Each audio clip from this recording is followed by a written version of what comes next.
Oh, hello, everybody. Welcome to the official Do Good Better podcast. I'm your host, Patrick Kirby. Of course, this podcast being all about small nonprofits doing great big things.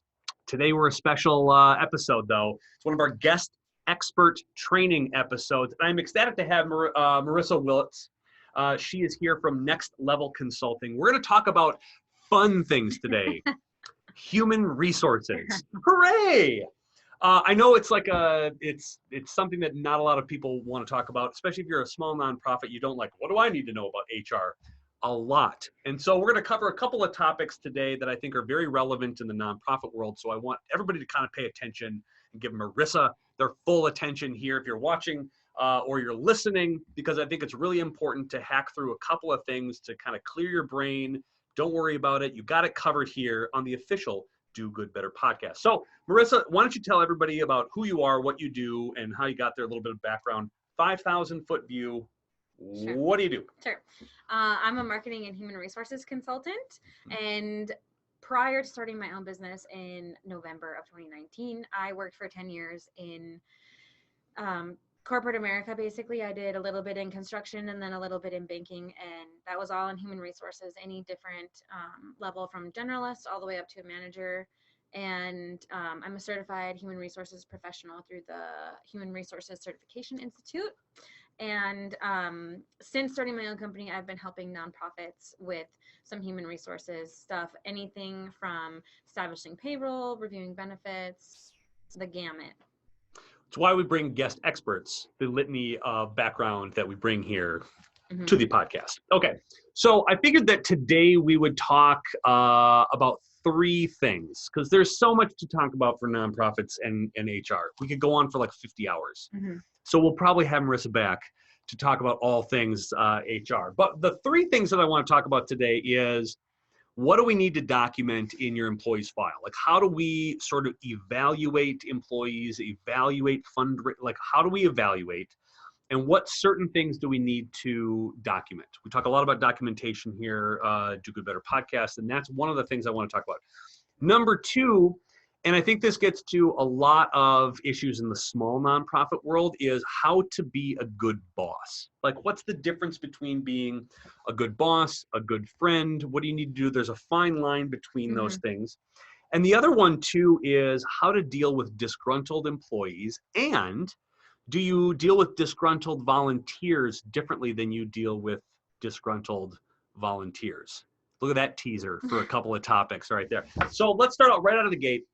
Let's talk about why it's important. Let's start with why it's important to document things in your employee file or who you're working with at a nonprofit. Okay. So it's important because you'll probably need the things in that file at some point later on. Like, when you're documenting it, that's not when you need it. You'll need it later on. So that's the reason why it's important. Yes. And some of the things that you absolutely want to make sure that you have in there, or that you're legally required to have in there, would be like your employee I-9. So that verifies eligibility to work in the United States. Yes. So you're recording, you look at the documents that they have, and then you record that information on the form. Other things that you would want to have are like an employee info sheet. So that just records like their info. And then it is a really good practice to have like emergency contact information on there. And then sometimes people, if you offer benefits, they'll have like a separate form that has benefit information on there. The other thing would be, for payroll purposes, you're going to need the W-4 form, which just changed in 2020. So if you're hiring new employees in 2020, you need the new W-4 form, which is, they wanted it to be easier, but it's not. It's not so complicated. Yeah. It's so dumb. Totally different. That could be a whole podcast episode in and of itself, but yeah. So that, and then in terms of like a hiring process, everyone should fill out an application, because on the application is where you have a lot of the disclosures. You have the at-will employment. If you're in North Dakota, that's we're an at-will employment state, so you have that disclosure on there. Also, North Dakota Century Code has some stipulations about being a smoke-free workplace now, and so you can include that on your application.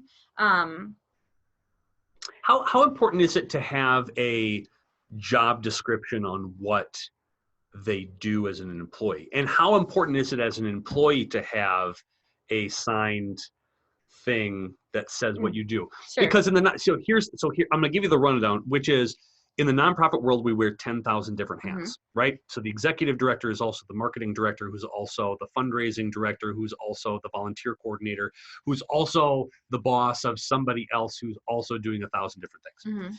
And usually under the guise of other duties as assigned, you can get away with some of those things. But when it comes to evaluating your job, what are some of the safety nets that you can get as an employee and the employer when expecting things to do and how your job performance is and what you're documenting in your employee file?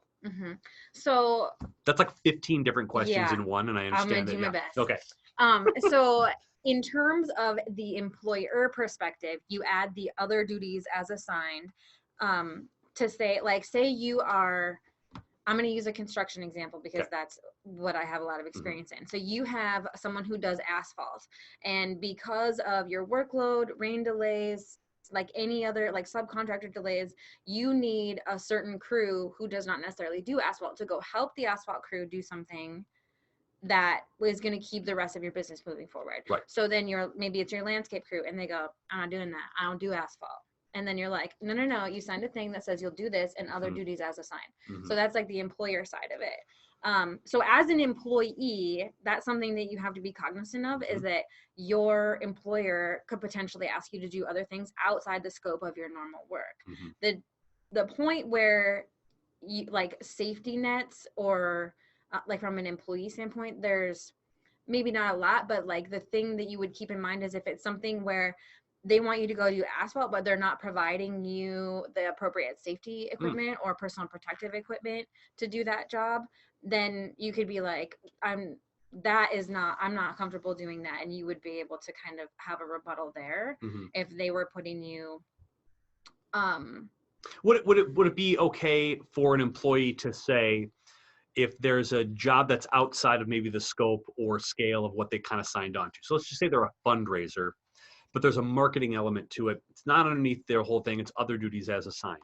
Would it be appropriate for someone in that role to say, or to ask their boss or to ask somebody else to say, hey, would you mind putting this and the activities that I've done and we evaluate in my file to let my file know that I did these activities? Yeah. So that'd be like a proactive way of doing that. And is that okay? Yeah, that would be a super proactive thing to do on the employee's part, and would be really beneficial for their own benefit if it came time to personal review and they were like looking at wage increases and things like that. Then that way, when the employer goes, you did all of these things on your job description that you signed and accepted, but also it looks like you've done all of these other things. And so yada, yada, yada. Or if, and part of that protective of the actual employee doing the fundraising, if the fundraising numbers don't hit exactly what you thought they were going to do, but the amount of extra work and other duties as assigned outside of your scope of fundraising was a significant portion of the time, that could be also your rebuttal to say, listen, I would have loved to spend more time fundraising, but you assigned me to do, this, and this, and that took away from time.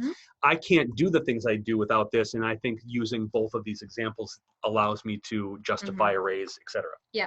And I think that's a really kind of safe way to do it. And again, that goes down to documenting and being proactive about it on both ends as well. Yeah. And in the vein of the negotiating wage increases and reviewing duties and things like that, that would be other things that you would want to put into the employee file. Anytime you change a wage, you should list what the previous wage was, what the new wage is, why they're getting an increase, and then the date of the increase. And ideally they should sign it and acknowledge it, and then you would have that in there as well. The one other, like another really important documentation instance is anytime there's like negative behavior. So anytime that you are experiencing issues with an employee, just to document that. And the reason for that is because it might become a chain of events, and then you can refer back to that. And a lot of times in unemployment cases, they look for a history. Those go before a judge, who works out of the North Dakota Job Service building, but they look at the history what documents they've signed, what interactions they've had with their super, whether or not they could reasonably foresee their termination. Right. And again, from an employee standpoint too, document things that go on in the office to protect yourself as well, right? Mm-hmm. This happened here. I documented it X, Y, and Z. And there's a cover your own ass kind of mentality here on both ends, which is important because that's the relationship that you have to have as an employer and an employee. But being proactive on both ends of that is super important. And again, it's not because you're not trustworthy, mistrusting, but you have to be, you have to understand that this is, as a nonprofit, it's a business, right? It's not nonprofits are businesses. And you may think of like, well, I don't need to document. We're all friends here. We're all trying to do good. This is kind of how you have to do it because you want to start acting like a business as your nonprofit because that allows you to move swiftly and be confident. Your donors have confidence that you've got a system in place. And I think that's super important. So I love that as documentation piece. Really good stuff. This leads to a question on how to be a good boss. So if you are somebody who has employees underneath you and you are a small or a medium-sized nonprofit, I would bet that it's very easy to become friends with employees and folks who are close with you. So again, I want to make sure that there's a line that's drawn between boss and friends, but what is a general rule of just being a good boss? I have kind of like a framework that I like to use in terms of leadership, or like if you're in a supervisory role, and some of the pillars of that are extreme ownership. Okay. So everything is your fault. Like literally everything is your fault. If you have someone that works on you and they fail to do something, it is because you either didn't tell them the right thing to do, you didn't manage the process well, you didn't give them the resources or the time, like whatever it is, it's your fault. And that will go extremely far with your employees if they're working with you on something and they realize they messed up and then you go, that's my fault. Like I didn't give you what you needed. That will make them very loyal to you. Another thing that I like to talk about in terms of being a good leader is, there's not really a good way to say it, but I like to say it in like people are people. And so you have to think about that employee as a person first and an employee second. And so in my days in construction, this came into play a lot because a lot of times they come in, and especially if like you work at a company that gets bought by another one, there's a lot of confusion on benefits and 401k and pension plans, and maybe the pension plan is not the same as it used to be, and then there's a union. And so if there's any confusion in what the things are happening, people get really fired up about things. And I imagine in the nonprofit space that because of the do-good work that they're doing, and there's a lot of emotions in there. And I think that it's probably even elevated for what happens in the for-profit world. So the people are people piece is like, if someone comes into your office and is immediately fired up about something and they're disgruntled, and we kind of segue into that, but they're a person first. So that's someone's uncle, that's someone's grandpa. Like, how would you want someone to talk to your dad if he came into their office and he was upset? And so it's just, you have to remember that they're people first and they're employees second. And then the last tenet that I think about is, think about like your leadership doesn't show up when you think you're being a leader. Your leader shows up in the really yucky, icky, terrible times. So you mean there's going to be icky times in the nonprofit world? No.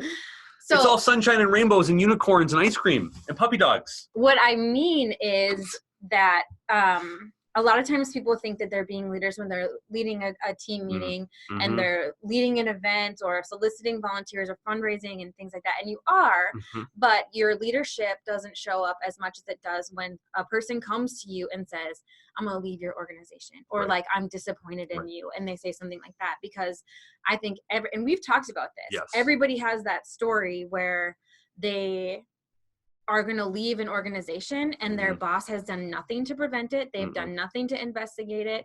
And then they say, can you please turn in your equipment and have a nice day. Right. And they did nothing to appreciate you as a person. No. And that is the burning image that you leave in people's minds. And if you want to be a good leader, that's not what you should be doing. So you should be preparing to be a leader in the difficult times, not in the like fun leadership times. I like that a lot. And I think a lot of people in the nonprofit world, and again, we know that the average lifespan of a development director is like, well, career span, I suppose, in individual organizations, like 18, 20 months. And we know that because that's just the fact. And we realize that it's unreasonable expectations because somebody is more concerned with budget than they are about process and communicating and being that good human and thinking about people first. And think about this from a nonprofit standpoint. Think about it from a donor standpoint is the donors are people first. They're a person first, then they're a donor second. Same way that your employees are a person first and an employee second. And we talk a lot about knowing the name of your donor's dog before you ask them for a gift. And we know that because we're asking them questions about what they love, what they don't like, what their passions are. That's really key to understanding that you've got a vested interest in their well-being, even if it might not be a gift to your organization. If you become that person who says, I believe that you might find a better joy in giving at this organization because it matches well with your personality and your loves and your likes and your dislikes more than ours. That's your first priority as a fundraiser. That's your altruistic thing. And knowing that you're thinking about the donor as a person rather than as a checkbook. And same thing from an employee standpoint is that you're looking at them as like, what would I do in this position if I was going to be coming to need an extra time off, or I need to go to this, and this, right? You've got these certain elements there that I think are really key. That's what I think that's what's really important. And I think that's really the best part about all things is that. And I think that kind of ties in with what we've talked about before, which is the mission and like making sure that you are hiring employees that are on and buy into your mission. And so when things get difficult, they don't build up resentment for the person who is the boss. They are working and grinding and putting in hard time and hard work for the mission of the organization, not for a person who might not reciprocate. Absolutely. That's awesome. Well, and that actually segues very nicely in to how to deal with disgruntled employees. And I think the caveat here is what's the difference between how to deal with disgruntled employees and disgruntled volunteers at your organization? And is there a difference between the two? So this is one area where I don't have as much experience. Like obviously the breadth of my experience is with paid employees. And when you're working with paid employees, they do something and then you give them compensation in return. Correct. When you're dealing with employees, obviously they are donating their time and you're not really giving them anything except for like tickets to heaven.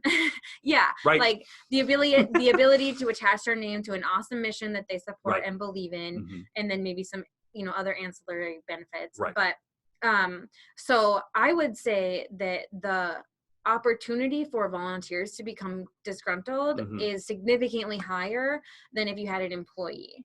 So I would treat my volunteers, I would hope that they would treat their employees and their volunteers the same way, but that just continually appreciating them, like saying thank you, and being like my guide for appreciation is be specific. Like the thing that I hate the most is when leaders say, thanks for your leadership.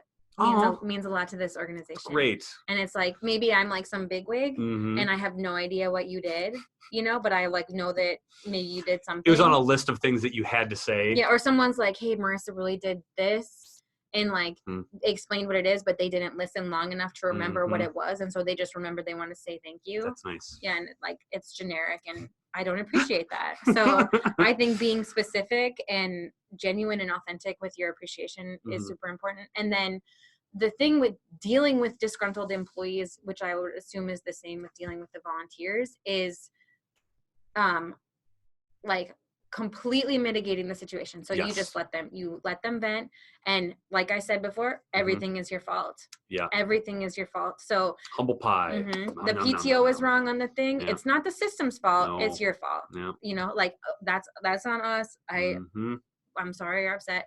And then just continuing to remember, that that's someone's grandma or, whatever. It's from a marketing standpoint, because you're also like that. That's where, your zone of genius is as well. Let's just say there's an employee who's disgruntled and uses social media as an outlet for their being disgruntled. Mm-hmm. I would imagine that a lot of organizations who don't have a dedicated marketing team and somebody watching social media is going to need some sort of guidance on what to do next, mm-hmm. right? Let's just say somebody goes, you know what, and another thing, Twitter and things, right? What is there a best practice on how to deal with that? How do you deal with, deleting or blocking or whatever that is? Is there a process? Is this we're all just trying to figure this out at the same time? Mm-hmm. How do we go about that? And this is an employee or volunteer? Either way. I think let's just start with employee and then let's deal with volunteers. So with an employee, one thing that you can do preventatively is have a social media policy that says something like, and because you cannot prohibit people from posting on social media about your company, because that is a violation of the NLRB, right? National Labor Relations Board Act. Love it. Anyway, so they are allowed to talk about work and voice their opinion and whatever. But what you can do is write a policy that says you can write whatever you want. You just might be fired for it. Gotcha. So that helps them temper their communication a little bit. And I think communicating to them in advance for that, to say, listen, these are the things that we love. These are the things that are kind of questionable. These are examples of things that you should not do, please. Yeah, and you can absolutely include that in your policy, along with things like, don't ever represent yourself as like a spokesperson for the company. Yes. You can 100% represent yourself as like a user or whatever, but don't be a spokesperson. Right. And then the same, I imagine you could do the same thing for volunteers, where you give examples and say, but you might be asked to not be a volunteer if you post and then the other thing is you can make requirements about like not posting discriminatory, harassing, or threatening language. It's just probably better to communicate all of those things outright. And I think a lot of these things where we talk about what's in your employee file and how to be a good boss and how to deal with disgruntled employees, a lot of that comes down to really just communicating, right? I mean, it's just having them assume that they know what they're doing in the first place is probably not a good policy to start with. Right. And this begins with onboarding. This begins to bring them into inner circles to say, listen, here are some things that are great. We love you for this. This is what we'd love to kind of continue to do. Please don't do this. Please don't do this. And then be in constant communication where you should know, and this is really where I think the files and the documentation is important, is that when an evaluation time comes, the employee should have no doubt that they know exactly what conversation you're going to have at time of review, right? Because you've been talking about it, you've been documenting it, you've been saying, hey, listen, this is great, this needs improvement throughout the entire year, so you don't get to review time and you're like, what? I didn't know I never showed up at work and my work was terrible. Yes, it was the whole time, but you never said anything about it. And then all of a sudden now you've got, that leads to disgruntled employees, which then leads to you being a bad boss because the last thing that they remember is you never told them any of this in the first place. And that's like a nightmare urban legend that if people hear about, like other people going into a review meeting or getting, the 10-page long email that says on this date you did this, and on this date you did this, and on this date you did this. And then that happen. Yeah, no one ever terrible. No one ever said anything to you about it, so you had no chance to improve it. Right. You know what I mean? And that is one of my leadership pillars about being a good boss that I skipped over, is the crucial conversations piece. And so if you just, say you show up late, nip it in the bud, you gotta be here at 8. Sorry, bud. But like that's what the deal is. And then you can write it in there, but they know about it. Right. Oh, I do remember when he talked to me about this. I guess I have been late 3 times this week or whatever, So I think that, yes, the crucial conversations is a huge piece. And it's good for all things, for documentation, the employee file, the being a good boss, all of it. Right. So we're going to do a whole series on this, because I think we could spend literally an entire podcast series, an entire season of podcasts talking about HR stuff, especially for the nonprofit world, and because we don't think about it. We go a day to day. We want to go and do good. We want to provide services for those that we're helping in the community. We want to spread the love and ask for money, just do awesome things. The behind the scenes HR stuff, which is not as fun to talk about out loud, can be awesome because you've already dealt with it rather than sort of that last minute, oh crap, I should have done X, Y, and Z thing. And I think that's why we're going to continue the conversation. So I hope you got out of today. And thank you again, Marissa, for coming on, because I think that is such a nice gesture of you to kind of give some helpful hints is, listen, if you're going to have an employee file, which you should and you legally need to do, here are a couple of things that you need to do, which is, here, the stuff that you documented. So that's super important. And also as an employee, like, what are you documenting as well? Make sure that you're doing that. Number 2, how to be a good boss. Rule of thumb, be a good human, and remember that, like, you're a person too, and they are. So just please. And then number 3, how to deal with disgruntled employees. And again, I think it applies, like you said, also to volunteers. Even though you're not directly compensating them as a person, you're compensating them with the joy it feels to volunteer at your organization. So make sure that they're a vested part of your crew. So treat them exactly the way that you would want to treat your employees as well. So for sure. Awesome. See, this is a great episode. I like this. This is a great guest expert training. It would be really interesting to hear how, like, human resources practices could maybe influence the, like, early burnout of certain positions. I sense a upcoming episode of the official Do Good Better podcast right there. Marissa, thank you so much. How can people get a hold of you? They're intrigued. They want to contact you, and they want to learn how to be awesome at HR and marketing things. How do they get a hold of you? Sure. I have a website that is nextlevelnd.com, or I'm also on Facebook, Next Level Consulting. We will put all of those in the show notes as well, because that's how we roll here at the official Do Good Better podcast. We'll see you. Thanks again, Marissa, for being our guest. Yeah, thanks for having me. Woo!